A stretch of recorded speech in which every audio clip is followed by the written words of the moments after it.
Hello friends, welcome to D's Kitchen. இன்னைக்கு நம்ம D's Kitchenல ஒரு டிஃபரண்ட் ஸ்டைல் வாழைக்காய் வறுவல் பார்க்கலாம். இதெல்லாம் எங்க ஊர் சைடு வாழைக்காய் மீன் வறுவல்னு சொல்வாங்க.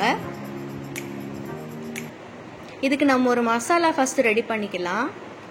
அதுக்கு ஒரு சின்ன மிக்சர் ஜார் எடுத்துர்க்கேன். அதுல ஒரு சின்ன மீடியம் சைஸ் தக்காளி ரஃபா சாப் பண்ணி சேர்த்துக்கலாம்.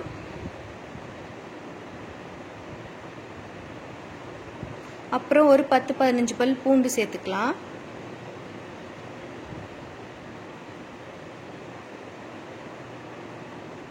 ஒரு டீஸ்பூன் ஜீரகம் சேர்த்துக்கலாம். அப்புறம் ஒரு டீஸ்பூன் சோம்பு சேர்த்துக்கலாம். இது எல்லாத்தையும் சேர்த்து நல்லா பேஸ்டா அரைச்சு எடுத்துக்கலாம். அரைச்சு எடுத்தாச்சு. இப்போ நான் 2 வாழைக்காயை இந்த ஷேப்ல கட் பண்ணி வச்சிருக்கேன். இப்போ இதுல கொஞ்சம் 1/4 டீஸ்பூன் மஞ்சள் தூள் சேர்த்துக்கலாம். அப்புறம் 1 டேபிள்ஸ்பூன் மிளகாய் தூள் சேர்த்துக்கலாம். அப்புறம் 1 டேபிள்ஸ்பூன் உப்பு சேர்த்துக்கலாம். அப்புறம் நம்ம அரைச்சு வச்சிருந்தோம்ல மசாலா அதையும் இதோட சேர்த்து நல்லா மேரினேட் பண்ணி எடுத்துக்கலாம். இப்போ ஒரு பேன் எடுத்து அதில் 1/4 கப் எண்ணெய் ஊற்றிக்கிறேன்.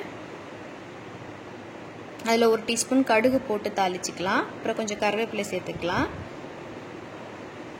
இது பொரிஞ்சதும் இப்போ நம்ம மேரினேட் பண்ணி வச்சிருக்கோம்ல வாழைக்காய் அதை இதில் சேர்த்து நல்லா 2 சைடும் நல்லா வறுகிற மாதிரி நல்லா ரோஸ்ட் பண்ணி எடுத்துக்கலாம். இதை கொஞ்சம் சிம்ல வச்சே குக் பண்ணலாம். அப்பதான் அடி பிடிக்காம நல்லா ரோஸ்ட் ஆகி வரும்.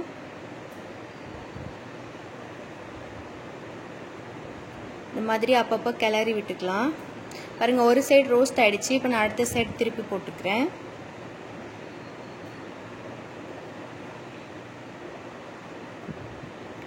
இன்னொரு சைடும் நல்லா ரோஸ்ட் ஆயிட்டு இருக்கு. இந்த மசாலாலாம் வெந்து நமக்கு அந்த ரா ஸ்மெல் எல்லாம் போய் நல்லா அந்த மாதிரி ரோஸ்ட் ஆகி வந்தோன்னே நம்ம அடுப்பு ஆஃப் பண்ணிடலாம்.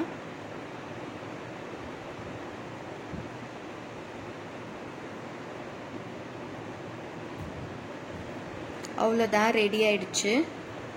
இந்த ரெசிபி உங்களுக்கு பிடிச்சிருந்ததுன்னா மறக்காம நம்ம சேனலுக்கு சப்ஸ்கிரைப் பண்ணுங்க ஃப்ரெண்ட்ஸ். நன்றி.